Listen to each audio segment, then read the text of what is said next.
નમસ્કાર દર્શક મિત્રો, હું પીનલ આપનું સ્વાગત કરું છું અમારા સ્પેશિયલ રિપોર્ટમાં કે જ્યાં આજે આપણે વાત કરવા જઈ રહ્યા છે હાર્ટ અટેકને લઈને. હાર્ટ અટેક એક એવો શબ્દ છે જેને સાંભળીને ઘણા લોકોને ધ્રાસકો આવી જાય છે ને એવું કહી શકાય છે કે પહેલાંના સમયમાં જ્યારે હાર્ટ અટેક શબ્દ સાંભળે ને ત્યારે વધારે ધ્રાસકો પડતો હતો. અત્યારે પણ હાર્ટ અટેક એક એવો જ શબ્દ છે કે કોઈ પણ વ્યક્તિ હલી જાય કે જ્યારે તેને ખબર પડે કે તેને કાં તો પછી તેના કોઈ પણ પરિવારના વ્યક્તિને હાર્ટ અટેક આવ્યો છે. પણ અત્યારના સમયમાં હાર્ટ અટેક ક્યાંક ને ક્યાંક થોડું સામાન્ય બનતું જઈ રહ્યું છે અને તેની સાથે પહેલાંના સમયમાં એવું પણ હતું કે એક ઉંમરની સાથે એટલે વધતી ઉંમરની સાથે હાર્ટ અટેક આપણને જોવા મળતું, પરંતુ અત્યારના સમયમાં તો યંગસ્ટર્સને યુવાનોને પણ હાર્ટ અટેક આવી રહ્યો છે. ત્યારે ખાસ કરીને આ કાર્યક્રમમાં હાર્ટ અટેકને લઈને અવેરનેસ લાવવાનો પ્રયાસ કરીશું. હાર્ટ અટેકથી કઈ રીતે બચી શકાય છે અને તેની સાથે જ અત્યારે હાર્ટ અટેક કેમ વધતી બીમારી બની ગઈ છે, યંગસ્ટર્સમાં પણ હાર્ટ અટેક કેમ જોવા મળે છે, એવા ઘણા બધા સવાલોના જવાબ આપવા માટે અમારી સાથે ખાસ અહીંયા જોડાયા છે ડૉક્ટર લાલ ડાગા, જેઓ સિનિયર કન્સલ્ટન્ટ ઇન્ટરવેન્શનલ કાર્ડિયોલોજિસ્ટ છે, અપોલો હોસ્પિટલના હાર્ટ સ્પેશિયાલિસ્ટ છે અને સાથે તેમને ફેલોશિપ કરેલી છે સાઉથ કોરિયા, ચાઇના એન્ડ તાઇવાનમાં. આપનું ખૂબ ખૂબ સ્વાગત છે. Welcome to the show. नमस्ते. तो डॉक्टर लाल डागा जी, सबसे पहले जब हार्ट अटैक के बारे में लोगों को बताने का प्रयास कर रहे हैं, तब सबसे पहला सवाल एज अ डॉक्टर इस मेडिकल फील्ड से आप जिस तरह से जुड़े हुए हैं इतने सालों से, तो क्या लगता है आपको हार्ट अटैक की अवेयरनेस लोगों तक पहुंचाना इतना ज़रूरी अब क्यों बन गया है? Why it's so important? Heart attack की अवेयरनेस इसलिए बहुत ज़्यादा ज़रूरी है कि ऑलमोस्ट 10 मिलियंस अराउंड 1 करोड़ के आसपास एपिसोड होते हैं हर साल भारत के अंदर, और उसमें से अराउंड 30 to 40% डेथ हो जाते हैं जी. और इससे भी बड़ी बात 50% लोग टाइम पे पहुंच ही नहीं पाते. दूसरा, भारत जैसे कंट्रीज़ में एक डिकेड पहले, ऑलमोस्ट 10 साल पहले बीमारी आती है. आपने इतने सारे सेलिब्रिटीज़ के नाम सुने होंगे जो 40s में जिनका डेथ हो गया, तो उसके इम्प्लीकेशंस बहुत हैवी हैं, उसके प्रभाव बहुत, दुष्परिणाम बहुत भारी है. तो इसलिए हमारी अवेयरनेस होना, तो उससे हम काफ़ी प्रिवेंट कर सकते हैं, टाइम पे इलाज ले सकते हैं, और ये सोसाइटी के ऊपर, परिवार के ऊपर बहुत ज़्यादा इफ़ेक्टिव होगा और फ़ायदेमंद होगा कंट्री के लिए भी. जी डॉक्टर, क्या लगता है आपको इंडिया में, हमारे देश में, भारत में इसकी कितनी अवेयरनेस है और कितनी ज़्यादा ज़रूरी है कि इंडिया में हार्ट अटैक को लेके ज़्यादा से ज़्यादा अवेयरनेस आए? भारत में इसलिए ज़्यादा महत्वपूर्ण है कि हमारे यहाँ अभी भी रूरल एरियाज़ जो है 70% एरियाज़ हैं, वहाँ पे बहुत टर्सरी केयर और कार्डियक सुविधाएं भी इतनी बहुत ज़्यादा नहीं है.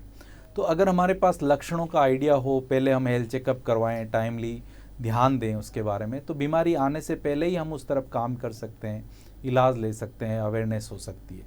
दूसरा, हमें पता ही है कि आनुवंशिक तौर पे या डाइटरी रीज़न से एक डिकेड 10 साल पहले हमारे यहाँ पे बीमारी आ जाती है वेस्टर्न पॉपुलेशन और अमेरिका, यूरोप की तुलना में, तो हमारा और भी ज़्यादा महत्वपूर्ण रोल हो जाता है. दूसरा, डाइटरी हैबिट्स भी हमारे ऐसे हैं. तो ये सब कारणों से हमारी अवेयरनेस इलाज के प्रति, बाकी चीज़ों के प्रति ऐसी हो कि हमारे यहाँ इंसिडेंस ही कम हो, एपिसोड्स ही कम हो, और हो जाए तो तुरंत हम इलाज की तरफ बढ़ें. जी, लेकिन ये तो तब हो सकता है कि जब हम उसके सिम्टम्स को समझ सकें. तो डॉक्टर लाल डागा, हार्ट अटैक के सिम्टम्स क्या होते हैं? जैसे कि हर एक बीमारी के कुछ न कुछ सिम्टम्स देखने मिलते हैं, लेकिन जहाँ तक कि लोगों को पता है कि हार्ट अटैक के ऐसे कोई सिंबॉलिक सिम्टम्स नहीं पता है, जो ऑल ऑफ सडन ही आता है तभी लोगों को पता चलता है. लेकिन अगर फिर भी हमें जानना हो कि उसके सिम्टम्स क्या हैं तो हम अलर्ट हो सके, तो वो कैसे जान सकते हैं? ये सबसे महत्वपूर्ण प्रश्न है जो आपने बहुत अच्छी तरह से पूछा. हार्ट अटैक को कैसे समझना है, तो एक टिपिकल सिम्टम्स की कैटेगरी होती है जो ज़्यादातर कॉमन सब आदमियों में होती है. चेस्ट को एकदम हैवी हो जाना, क्रशिंग पेन होना, सीवियर पेन होता, ये मैक्सिमम लोगों में होता है. अदरवाइज खाली घबराहट भी हो सकती है, सांस फूल सकता है बैठे बैठे, या थोड़ी दूर जाने पे सांस फूल सकता है, जल्दी थकान आ सकती है, चेस्ट डिस्कम्फर्ट, खाली डिस्कम्फर्ट, चोकिंग सेंसेशन हो सकता है. और आपको इन सब चीज़ों के अलावा कई बार चक्कर आना, घबराहट महसूस होना, पाल्पिटेशन होना, ये सब हो सकते हैं. और एटिपिकल सिम्टम्स की कैटेगरी ऐसी है जहाँ पे कई बार खाली कंधों में दर्द है, जो पेन है, टूथएक है, अपर एब्डोमिनल पेन है. 10 से 11% मरीजों में आपको लगेगा गैस हो गई है या एसिडिटी बनी है, लेकिन फिर भी वो हार्ट अटैक का लक्षण हो सकता है. और इन सब चीज़ों के साथ अगर आपके पास डायबिटीज़, हाइपरटेंशन, फैमिली हिस्ट्री है, तो आपको तुरंत जांच की तरफ बढ़ना चाहिए. और काफ़ी मरीज, मैक्सिमम मरीजों को हम पहले वर्कअप करें तो दुष्परिणाम से बचे जा सकते हैं.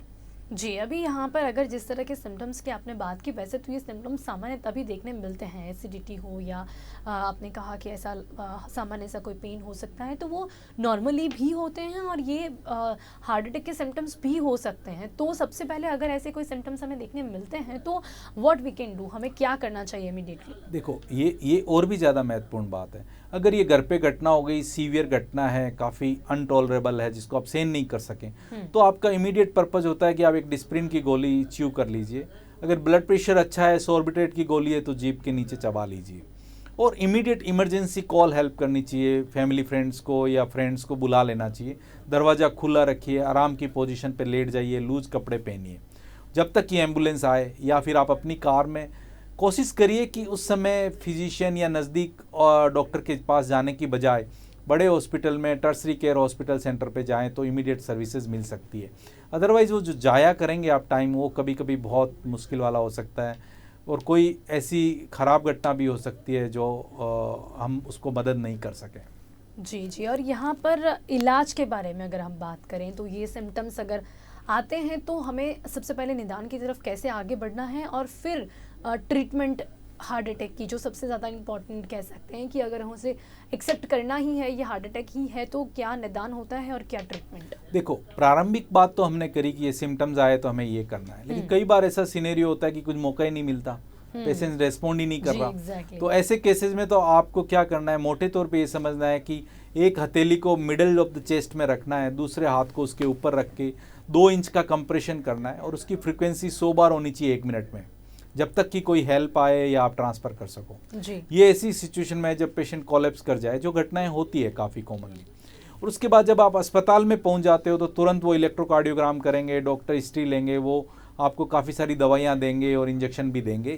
तो इलेक्ट्रोकार्डियोग्राम में जैसे ही ये बताए कि ये हार्ट अटैक है, ये एक पर्टिकुलर ऐसा ग्रुप है जहाँ पे आपको समय व्यतीत नहीं करना चाहिए और डिसीजन प्रॉम्प्ट लेना चाहिए, क्योंकि इमरजेंसी सिचुएशन है। यहाँ पे आपका निर्णय बहुत मददगार हो सकता है। जितना जल्दी आप करेंगे उतना ज़्यादा हार्ट बचेगा। तो आप फर्स्ट आवर में करते हैं तो ये गोल्डन आवर कहलाता है, और कई बार पूरा का पूरा फंक्शन नॉर्मली आ जाता है और लाइफ सेविंग के चांसेस बढ़ जाते हैं। जितना डिले करेंगे तो नुकसान होने के चांसेस बढ़ जाते हैं। तो आप जो इलेक्टिव केसेस में 95% केसेस में जो समय लेते हैं, इसमें उतना समय नहीं मिलता, और आपको प्रॉम्प्ट होना है और इस बात को समझना है कि अगर इसका समय पे इलाज करें तो बहुत ज़्यादा फ़ायदा हो सकता है, नहीं तो आप बहुत बड़े नुकसान की तरफ और इवन जान भी खो सकते हैं मरीज़ की। जी जी जी, डॉक्टर अभी हार्ट अटैक इतनी गंभीर बीमारी क्यों है, इतना गंभीर क्यों है? जैसा कि अभी आपने कहा कि एक इमरजेंसी हमेशा सेवा में ही आता है, heart attack all of sudden हो जाता है, कभी कभी समय भी नहीं मिल पाता है, तो ये हार्ट अटैक इतना गंभीर क्यों है? देखो, ये गंभीर तो इसीलिए है ना, क्योंकि अगर अपन डिले कर जाएं तो जान भी जा सकती है। जब जान ही चली गई तो फिर तो कुछ बचा ही नहीं ना करने को। दूसरा इम्प्लीकेशंस ये है हेवी कि अस्पतालें यूजुअली इतनी रीच में नहीं होती, तो समय काफ़ी लग जाता है। तो हमें प्रॉम्प्ट इसलिए होना, एक बार अस्पताल पहुंच गए फिर भी अगर हम समय डिसीजन लेने में लगा दें तो बहुत बड़ी प्रॉब्लम हो सकती है। तीसरा, ये मैंने पहले भी बताया कि भारत और साउथ एशियन कंट्रीज़ में बहुत यंग लोगों में आता है। तो आप सोचो 35 वर्ष का व्यक्ति, 30 वर्ष का व्यक्ति, कॉमनली उसको अगर हार्ट अटैक आए, उसके इम्प्लीकेशंस इतना हाई हो तो बहुत ज़्यादा उसका गहरा इम्पैक्ट पड़ता है परिवार के ऊपर, सोसाइटी के ऊपर।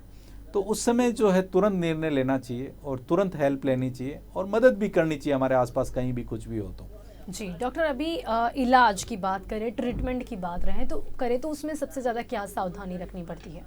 देखो, सबसे पहले तो ये है कि भाई हार्ट अटैक में क्या क्या किया जाए। तो एक इमरजेंसी मेडिकेशंस तो मैंने बता ही दिए आपको, और आप बड़े और टर्सरी केयर सेंटर में, कैथ लैब इक्विप्ड सेंटर में पहुंचते हैं तो हम immediately within half an hour 1 hour patient को उस नलियों को, ब्लॉकेज को खोल सकते हैं। काफ़ी आधुनिक तकनीकें हैं, बहुत सेफ तकनीक है, और पेशेंट तुरंत रिकवरी भी कर जाते हैं। थोड़े ही दिनों में, 1 दिन में, 2 दिन में रिकवरी कर जाते हैं।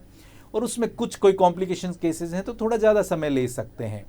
लेकिन अगर मानो कि भाई किसी पेशेंट्स को आपने स्टेंट लगाया, बलून लगाया और कोई कॉम्प्लिकेशन हो भी गया 2-5%, तो उसमें भी सर्वाइवल काफ़ी हो जाता है। और बहुत ज़्यादा गंभीर बीमारी निकले तो उस केसेस में कई बार नलियाँ खोलने के बाद वेट करके बाद में भी निर्णय लिया जा सकता है।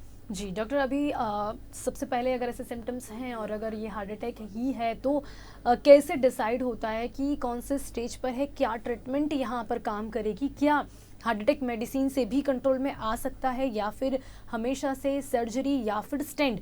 मोस्टली जब भी हार्ट अटैक का नाम आता है तब स्टेंट शब्द का प्रयोग होता है, स्टेंट लगाया जाता है और उन्हें कंट्रोल किया जाता है, पेशेंट को उनकी ट्रीटमेंट की जाती है। लेकिन ये डिफाइन कैसे होता है कि किन ऐसे पेशेंट्स हैं जिनमें मेडिसिन से काम चल जाएगा, किन पेशेंट्स में यहाँ स्टेंट की ज़रूरत पड़ेगी तो किस में सर्जरी की ज़रूरत पड़ती है? ये इतनी प्रमुख बात है जो हर मरीज पूछता है बेसिकली। जब हार्ट अटैक होता है 100% नली ब्लॉक हो गई तो हमारी प्राथमिकता ये रहती है कि उस नली को खोला जाए जी। तो जो हार्ट है वो आपका इंजन है, उस इंजन को चालू किया जाए। जैसे गाड़ी में पेट्रोल सप्लाई होती है वैसे ही हार्ट की अपनी ब्लड सप्लाई होती है, तो उसको रिस्टोर किया जाए। उसी नली को खोलना, फिर बलून से फुलाना, फिर स्टेंट रखना, इसे हम एंजियोप्लास्टी बोलते हैं, जो इमरजेंसी सिचुएशन में सबसे ज़्यादा की जाती है। और स्टेंट लगाना इसलिए किया गया क्योंकि 80% टाइम बलून सक्सेस वाले लोग होते थे, लेकिन 20% में कॉम्प्लिकेशंस दोबारा हो जाता था, तो स्टेंट्स के रिजल्ट ज़्यादा अच्छे पाए गए थे इमरजेंसी सिनेरियो में। कुछ मरीज ऐसे ज़रूर होते हैं जिनकी तीनों नलियाँ ब्लॉक होती है, चारों नलियाँ ब्लॉक है, मेन नली में भी ब्लॉकेज पड़ गया, और वहाँ पे हम कई बार स्टेंट नहीं लगा के खाली बलून लगाते हैं और स्टेबलाइज करके उसको सर्जरी कर देते हैं। पर ऐसे केस 100 में से 2-5 ही होते हैं जहाँ पे ज़रूरत पड़ती है ऐसी, तो वो निर्णय भी लिया जा सकता है। अब तीसरा आपने पूछा कि भाई मेडिसिन की दवाई किसको ज़रूरत पड़ेगी, तो वो हार्ट अटैक के टाइम में मेडिसिन तो रहती ही रहती है, लेकिन इसके बाद जो मेन इलाज है वो ही है। दूसरा कि अगर मानो कैथ लैब नहीं है, बड़ा हॉस्पिटल नहीं है, तो क्या किया जाए, तो क्लॉट डिसॉल्विंग, क्लॉट डिसबस्टिंग इंजेक्शन भी आते हैं, उनकी सक्सेस भी 80 to 85% है। उसमें हम टाइम बाई कर सकते हैं, उस दवा के साथ पेशेंट को बचाया जा सकता है और फिर एंजियोग्राफी कर सकते हैं। जी, लेकिन यहाँ पर सिर्फ मेडिसिन की बात है, क्या हार्ट अटैक के जो पेशेंट हैं ऐसे भी कोई पेशेंट्स होते हैं जिनमें सिर्फ मेडिसिन से कंट्रोल किया जा सकता है? ये भी बहुत समझने की बात है। ऐसे मरीज होते हैं जैसे मानो कि हार्ट अटैक काफ़ी पहले आ गया, या वो इलेक्टिव केस है जिसको सिम्टम्स तो आते हैं लेकिन अटैक नहीं आया। ओके। तो ऐसे मरीज जब हमारे पास आते हैं इलेक्टिव केसेस में, जब हम उनकी एंजियोग्राफी करते हैं और उनका लीजन अगर क्रिटिकल नहीं है, 70% से नीचे है, तो हमें उनको स्टेंट लगाने की ज़रूरत नहीं है, हम उनको मेडिसिन पे ऑप्टिमाइज कर सकते हैं। और ऐसे कम नहीं होते, अगर हम 100 एंजियोग्राफी करते हैं तो 25-30 पेशेंट को ही करने की ज़रूरत होती है, बाकियों को हम दवा पे रख सकते हैं। लेकिन जानने के अपने फ़ायदे हैं, दवाओं का ऑप्टिमाइजेशन कर सकते हो, फ्यूचर की गाइडेंस दे सकते हो, आपके में बीमारी की अवेयरनेस बढ़ जाएगी, तो डाइट, मेडिसिन, इन सब के प्रति सावधानी बढ़ जाएगी। जी डॉक्टर, जिन पेशेंट्स में स्टेंट लगाया जाता है उन्हें क्या सावधानी रखनी पड़ती है, क्योंकि कोई भी एक सामान्य व्यक्ति है उसके अंदर अभी स्टेंट रखा जा रहा है, तो उसमें क्या चेंजेस लाइफ में देखने मिलते हैं? हाँ, ये भी बहुत महत्वपूर्ण बात है कि स्टेंट लगाना एक रिपेयर का काम हुआ जो आपने इमरजेंसी में किया या इलेक्टिव सिनेरियो में किया जी। तो इस रिपेयर के बाद क्या, तो कोई भी रिपेयरिंग काम है वो नेटिव वेसल तो नहीं है, नेचर ने जो दिया उसको रिपेयर कर दिया आपने। तो आपको ये तय करना है कि स्टेंट की सक्सेस बढ़े, तो उसमें आपका डाइट का रोल है, एक्सरसाइज का रोल है, मेडिसिन का रोल है। शुरू में तो 3-4 महीने उस स्टेंट को उस नली का पार्ट बनने में ही लग जाता है, तो उसको खून को पतला रखना, कोलेस्ट्रॉल लिपिड को कंट्रोल करना, फूड हैबिट्स को सही करना, और उसके साथ दूसरे भी कई महत्वपूर्ण मेडिसिन होते हैं जो ब्लड प्रेशर को, डायबिटीज़ को कंट्रोल करके रखते हैं, उससे आपके सक्सेस के चांसेस बहुत बढ़ जाते हैं। तो रेगुलर फॉलो अप बहुत ज़रूरी है। अपनी कार होती है, अपन खराब होने का इंतजार नहीं करते, उनकी सर्विस करवाते रहते हैं। और ये जो शरीर है वो भी तो आपके लिए कार ही है जो भगवान ने दिया है जर्नी के लिए, तो उसकी सर्विस तो सबसे ज़्यादा महत्वपूर्ण है। अगर नहीं करेंगे तो अपना कोई रोल ही नहीं रह जाता इस धरती पर, है ना? जी जी जी। तो अभी आपने बात करी जैसे कि सर्विस करके हम रोक सकते हैं, तो कैसे हम कर सकते हैं ये, जिन्हें पता ही नहीं होता, जिनका शायद ऐसा कोई बैकग्राउंड भी ना हो, तो जनरली आज के समय में हम देख रहे हैं कि ये हार्ट अटैक जो है काफ़ी बढ़ता हुआ दिखाई दे रहा है, तो हम इसे कैसे रोक सकते हैं डॉक्टर? देखो, ये ऐसी चीज़ है जो कह सकते हैं कि prevention is always better than cure. तो आप अगर बीमारी को आने ही ना दें, खराबी को होने ही ना दें, तो सबसे बढ़िया। तो उसको कैसे जाना जाए, तो कुछ चीज़ें ऐसी होती है जैसे परिवार के अंदर हार्ट की बीमारी है, फादर को, मदर को, मामा को, नाना को, चाचा को, तो आपके आने के चांस ज़्यादा होते हैं। फिर स्मोकिंग करते हैं तो आने के चांस ज़्यादा होते हैं। स्ट्रेस ज़्यादा है, डायबिटीज़ है, हाइपरटेंशन है, किडनी की बीमारी है, तो ये ऐसे सब रिस्क फैक्टर्स होते हैं। और आपको थोड़े से भी लक्षण लगे या दिक्कत लगे तो चेक कराना चाहिए। लक्षण नहीं भी आए तो भी 40 के बाद तो आपको चेक कराना चाहिए। तो एक रिस्क असेसमेंट जब हो जाता है तो आप उस दिशा में काम करने लग जाते हैं। जब आप उस दिशा में काम करते हैं तो अटैक के चांस वैसे ही कम हो जाते हैं, काफ़ी कम हो जाते हैं। तो अगर हम इस दिशा में सोचेंगे तो इस दिशा में काम करेंगे। तो हम क्या कर सकते हैं, मतलब रेगुलर चेकअप तो करा सकते हैं? तो ये चीज़ है कि भाई रेगुलर चेकअप तो करना ही चाहिए, तो आप जानेंगे कि अंदर स्टेटस क्या है। ये ऑब्जेक्टिव असेसमेंट है, मैथमेटिकल। आपने आरबीएस कराया ब्लड शुगर, तो वो उतना ही आएगा जितना है, थोड़ा बहुत 2-5% वेरिएशन हो सकता है लैब के साथ या जगह के साथ, लेकिन you will know exactly what it is. ऐसे ही कोलेस्ट्रॉल को जानेंगे, ऐसे ही दूसरे रिस्क इन्फ्लेमेटरी फैक्टर होते हैं, सीआरपी, एचएससीआरपी, जो आपने कोविड के बाद काफ़ी देखा होगा। उनसे हमें पता चलती है कि भाई ब्लड को क्लॉट बनने की संभावना कितनी है। आप सिंपल सी भाषा में फर्क समझना है तो अगर ब्लड फ्लूइडिक या वाटरी होगा तो बहेगा, अच्छा, क्लॉट नहीं बनेगा। अगर ब्लड चाशनी या चीनी का घोल बन जाए या कीचड़ जैसा हो जाए तो उसको गांठ बनने का या थक्का बनने का चांस ज़्यादा हो जाता है। तो आपका दायित्व है कि ब्लड को फ्लूइडिक रखें। जी जी डॉक्टर, अभी यहाँ पर अगर एक बार हार्ट अटैक आ जाता है तो दोबारा आने के चांसेस कितने होते हैं? जैसे कि हमको पता चल रहा है कि एक बार हार्ट अटैक आ गया है तो हम उसे कंट्रोल कर रहे हैं, मेडिसिन जो भी है आपने बताया उससे अगर ट्रीटमेंट की शुरुआत होती है, फिर भी सेकेंड टाइम फिर से आने के चांसेस कितने होते हैं? देखो ये कितनी महत्वपूर्ण बात है।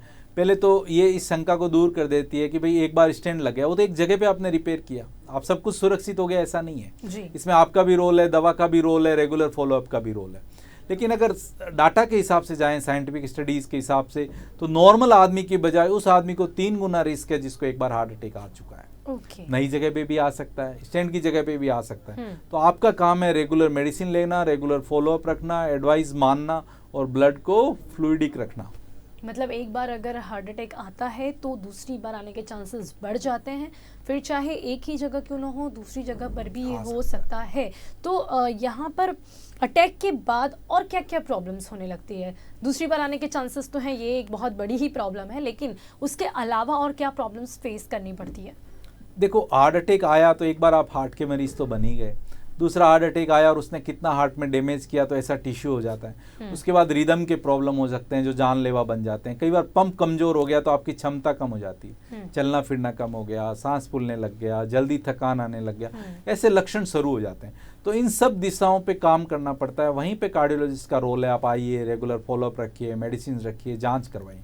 Follow up time can very with the time, कि आपको कितना कंट्रोल रहता है उसके ऊपर से अंतराल बढ़ सकता है, लेकिन आपको टच में रहना चाहिए। जी डॉक्टर, यहाँ पर खाना कैसा खा सकता है कोई भी पेशेंट जो जिन्हें एक बार हार्ट अटैक आ चुका है? तो क्या अपनी रूटीन में क्या क्या चेंजेस लाने पड़ते हैं? और उसमें सबसे ज़्यादा मोस्ट इम्पॉर्टेंटली जब भी कोई बीमारी होती है तो क्या खाना क्या नहीं खाना, ये बहुत कॉमन सवाल होता है। तो हार्ट अटैक अगर किसी पेशेंट को आया है तो उसे क्या खाना चाहिए, खाने पीने में क्या सावधानी रखनी चाहिए? देखो, ये ऐसी चीज़ें जो डेली रूटीन में प्रभावित करती है और बीमारी में भी काफ़ी रोल है। सबसे बड़ा प्रिंसिपल जो है वो ये है कि कार्बोहाइड्रेट रिच डाइट होती है हमारी। स्वीट्स खाते हैं, आइसक्रीम्स खाते हैं, ये सब मात्रा एकदम कम होनी चाहिए, क्योंकि इन चीज़ों का ग्लाइसीमिक इंडेक्स बहुत हेवी होता है। जितना खाते हैं वो तुरंत कैलोरीज में कन्वर्ट हो जाता है। दूसरा, फ्राइड आइटम्स नहीं खाना चाहिए। कचौरी है, समोसा है, फाफड़ा है, जलेबी है, ये सब बहुत खतरनाक होते हैं। तो जो घी या तेल होता है वो एकदम जहर की तरह बन जाता है, आप ऐसा समझिए। वो बहुत लिमिटेड करना है। उसके बाद आपको वेजिटेबल्स और फ्रूट्स की मात्रा को 3 गुना कर देना है। उस सब में क्या कैलोरीज भी कम है, फाइबर्स बहुत होते हैं, विटामिन मिनरल्स बहुत होते हैं, आप फ्रेश फील करेंगे। और हाइड्रेशन यूजुअली अच्छा होना चाहिए, पर अगर कार्डियक फंक्शन कम होता है तो थोड़ा पानी की मात्रा हम कम रखते हैं। जी, और इसके बाद एक्सरसाइज का भी एक इम्पॉर्टेंट रोल है, जहाँ तक कि हमने जाना है कि अगर हार्ट अटैक आता है तो हार्ट अटैक जो पेशेंट्स होते हैं उन्हें कुछ एक्सरसाइज भी सजेस्ट की जाती है, तो वो कब और कैसे क्या की जाती है? हम प्रैक्टिस में देखते हैं, ये काफ़ी महत्वपूर्ण बात है कि भाई कितना काम किया जाए, कितना वजन उठाया जाए हार्ट अटैक के बाद। वो आपको स्लोली बिल्डअप करना है। जैसे अगर आपको हार्ट अटैक आया है फ्रेश, तो यूजुअली 2 वीक तक तो आप रेस्ट करते हो या माइल्ड एक्टिविटी करते हो। तो पहले होम बाउंड घर के अंदर एक्टिविटी करी, पास में फिर रूटीन एक्टिविटी किया, then slowly you have to build up. जैसे आप 5 मिनट वॉक कर सकते हो तो 15 दिन तक 5 मिनट ही वॉक करिए, फिर 7 मिनट, फिर 9 मिनट, ऐसे स्लोली बढ़ना है। बढ़ते बढ़ते आपको 30 से 45 मिनट का वॉक 5 डेज ए वीक तक आना है। एक नंबर तो ये। दूसरा, जब भी आप इसके बाद एक्सरसाइज की तरफ बढ़ें तो एक फिनोमिना कहते हैं उसके, वार्म अप और कूलिंग ऑफ। जब भी एक्सरसाइज करें तो शुरुआत में वार्म अप करिए स्लोली, उसके बाद एक्सरसाइज करिए, फिर स्लोली कूलिंग ऑफ करिए। सडनली ऐसा नहीं करना है कि एकदम ओवर और सीवियर एक्सर्शन की तरफ बढ़े, क्योंकि आपने काफ़ी सुना होगा कि बहुत ज़्यादा जो एक्सरसाइज करने 2 घंटा करने वाले वो भी अटैक आ गया, फुटबॉल खेलने वाला भी अटैक आ गया। तो ये चांसेस काफ़ी कम हो जाते हैं उसके बाद। जी जी जी, अभी तो ये भी काफ़ी सुना है कि जो लोग ज़्यादा एक्सरसाइज करते हैं उन लोगों को भी अटैक आ जाता है, तो कहीं ना कहीं ये जानना मुश्किल हो जाता है कि किन लोगों को अटैक आ सकता है और किन लोगों को नहीं आ सकता है। डॉक्टर, इसके बाद दवाइयों में क्या सावधानी रखनी चाहिए? देखो, सबसे पहले तो हमने जो बात करी एक्सरसाइज की वो भी है, उसमें एक महत्वपूर्ण बात मैं और भी बताना चाहता हूँ कि जब ज़्यादा ओवर एक्सर्ट करते हैं तो कई बार प्लाक टूट जाते हैं और नलियों को ब्लॉक कर देते हैं, ओके, है ना, तो वो भी एक जी। घटना हो जाती है। जी। दूसरा, आपने पूछा कि भाई अभी दवाइयों में क्या ध्यान रखना है, तो दवाइयों का रोल क्या है? दवाइयाँ आपको सब्स्टिट्यूट करती है, मतलब इन चीज़ों को तरफ बढ़ाने के लिए। जैसे आप खाना खाते हो, शरीर के लिए ज़रूरी है, वैसे ही दवा जब कोई प्रॉब्लम हुई तभी दी जाती है। जी। तो खून को पतला रखना, डायबिटीज़ को कंट्रोल रखना, ब्लड प्रेशर को कंट्रोल रखना, इन्फ्लेमेशन को कंट्रोल रखना, हार्ट रेट को कम करना ताकि हार्ट के ऊपर वर्कलोड कम हो, ये सब काम दवाइयों का होता है। और ये सब बचे, इसी के लिए हम हैं, है ना, तो हमारी जहाँ भी मदद लगती है आपको लेनी चाहिए। जी, और यहाँ पर डॉक्टर, ये नॉर्मली हमने जैसे हार्ट डिसीज़ के बारे में, हार्ट अटैक के बारे में बात की, तो महिलाओं में हार्ट डिसीज़ कितना डिफरेंट होता है, कितना अलग होता है? ये एक ऐसी चीज़ है जो बहुत सेंसिटिव बात है। मैं हमेशा बोलता हूँ कि जो वुमन है वो घर का न्यूक्लियस होती है। अगर किसी भी घर में एक वुमन की डेथ हो जाती है तो पूरा का पूरा फैमिली बहुत बुरी तरीके से प्रभावित हो जाता है और घर रहता ही नहीं। और वुमन सबसे नेग्लेक्टेड पेशेंट्स है, क्योंकि अगर 10 में से 6 पेशेंट हॉस्पिटल पहुंच पाते हैं तो वुमन 4 ही पहुंच पाती है, शंका के कारण, सोसाइटी रीजन से या वॉट एवर रीजन। तो वुमन को भी सावधान रहना चाहिए, उनको भी लक्षण आए तो आना चाहिए। But usually they are protected, मतलब 45 वर्ष जब तक उनको मेंस्ट्रुअल साइकिल आता है तो एस्ट्रोजन हार्मोन से नेचुरली वो प्रोटेक्टेड होते हैं, उसके बाद उनकी रिस्क बराबर हो जाती है। जी। लेकिन 45 के पहले भी उनमें होता है, क्योंकि आजकल स्ट्रेस, लाइफस्टाइल चेंजेस, स्मोकिंग, ये सब वुमेन्स में भी आ गया है। तो हमें अवेयर तो रहना ही रहना है। दूसरा, सिम्टम्स एटिपिकल हो सकते हैं वुमन में, जरूरी नहीं है कि बहुत चेस्ट पेन होगा, उनको पसीना आ सकता है, बैकएक हो गया, जस्ट डिस्कम्फर्ट फील हो रहा है, डिजीनेस गिडीनेस फील हो रहा है, तो स्लाइटली एटिपिकल सिम्टम्स रहते हैं फीमेल में। तो हमें नेग्लेक्ट नहीं करना है कि भाई ये ऐसे ही कर रही है। जी। सोसाइटी के अंदर ऐसा भी होता है, फीमेल की कंप्लेन को थोड़ा लाइटली लेते हैं, ये गलती नहीं करना है। जी जी जी, डॉक्टर, यहाँ पर ये महिलाओं की बात की और इसी के साथ कोमॉर्बिडिटीज़ वाले लोग जिनको डायबिटीज़ या कैंसर जैसी बीमारियाँ ऑलरेडी हैं, उनमें कितने चांसेस होते हैं हार्ट अटैक का आने के, और अगर ऐसे पेशेंट को हार्ट अटैक आता है तो ये कितना गंभीर हो जाता है? ये बहुत ज़्यादा महत्वपूर्ण है। रादर मैं तो बोला कि अगर ये डायबिटीज़ है, ब्लड प्रेशर है, किडनी के, तो आपको वैसे ही हार्ट का इवोल्यूशन करवा ही लेना चाहिए। और दूसरा, इनमें लक्षण भी कई बार साइलेंट रहते हैं, दिखते ही नहीं, खाली पसीना आ गया, थोड़ा सा महसूस हुआ, आपको लगेगा गैस हुआ, एसिडिटी हुआ, और मालूम चला अंदर हार्ट अटैक हो गया। तो जब भी ऐसी बीमारी लंबे समय के लिए तुरंत इवैल्यूएट कराना, जांच करवाना और मदद लेना बहुत जरूरी है, बहुत जरूरी। जी जी, तो यहाँ पर हमारे पास समय थोड़ा कम है, लेकिन फिर भी यहाँ पर हम प्रिवेंटिव चेकअप कैसे हेल्पफुल रहता है, और इसी के साथ जो अपोलो इमरजेंसी केयर है वो कैसे लोगों के लिए हेल्पफुल है, आपका ऑर्गेनाइजेशन इसके लिए क्या कर रहा है? मैं ये दोनों बातें बताना चाहूँगा कि अपोलो का इस मामले में बहुत अटेंशन है, और आपके ऑर्गेनाइजेशन, सोसाइटीज़, किसी को भी इस तरीके की हेल्प चाहिए अवेयरनेस के लिए, तो हम अवेयरनेस प्रोवाइड करते हैं लेक्चर्स के रूप में, ट्रेनिंग के रूप में, basic life support, cardiopulmonary resuscitation, ये सब बताते हैं। दूसरा रहा चेकअप का पार्ट, तो यूजुअली फॉरेन में रिकमेंडेड है 40 ईयर्स के बाद में, लेकिन इंडिया जैसे सिनेरियो में 30 के बाद भी करना उचित है साइंस के हिसाब से। और जब हमें मिल जाता है कि ये रिस्क फैक्टर हैं, ये रिस्क का लेवल है, हम ना अपने क्राइटेरिया से असेस करते हैं कितनी रिस्क है, अगर वो ज़्यादा है तो हम उस पर वर्कअप कर सकते हैं, उससे हमारी एजुकेशन अवेयरनेस बहुत बढ़ सकती है। जी जी जी, तो अपोलो का ऑर्गेनाइजेशन जो है वो इसकी अवेयरनेस के लिए क्या क्या कर रहा है? हाँ, अवेयरनेस के लिए हम सोसाइटीज़ को, कंपनीज़ को लेक्चर्स अरेंज करते हैं जी। Basic life support, advance cardiac support, इस सब की ट्रेनिंग, अवेयरनेस देते हैं जी। और जो हमारे इमरजेंसी लाइन है 1066, वो एम्बुलेंस प्रोवाइड करना, मदद करना, ये सब करती है। और हम जिस पेशेंट को भी ज़रूरत है उनको एज अर्ली एज पॉसिबल हम उनकी एंजियोग्राफी, स्टेंट करना, ट्रीटमेंट प्रोवाइड करते हैं। जी जी, तो आशा रखते हैं कि ये जो अवेयरनेस का प्रयास आप कर रहे हैं ये लोगों तक पहुंचे और लोग हार्ट अटैक के बारे में ज़्यादा से ज़्यादा जान सके और इसे रोक सके। तो समय यहाँ समाप्त हो रहा है, हमारे साथ जुड़े इसके लिए आपका खूब खूब धन्यवाद। Thank you so much. Thank you, nice talking to you Pinal. Thank you. દર્શક મિત્રો, આજે સ્પેશિયલ રિપોર્ટમાં વાત કરી છે હાર્ટ અટેકને લઈને, સાથે તેના લક્ષણોને જાણવાનો પ્રયાસ કર્યો છે। હાર્ટ અટેક પણ એક એવી બીમારી છે કે જેને રોકી પણ શકાય છે, જો અમુક બાબતોને ધ્યાનમાં રાખવામાં આવે તો આપણે તેને રોકી શકીએ છીએ, અને સાથે તેની અવેરનેસ કેટલી જરૂરી છે તેના વિશે આપને જણાવવાનો પ્રયાસ કર્યો છે। ત્યારે કાર્યક્રમમાં બસ આટલું જ, ફરીથી મળીશું એક નવા વિષયની સાથે, ત્યાં સુધી રજા આપશો, નમસ્કાર।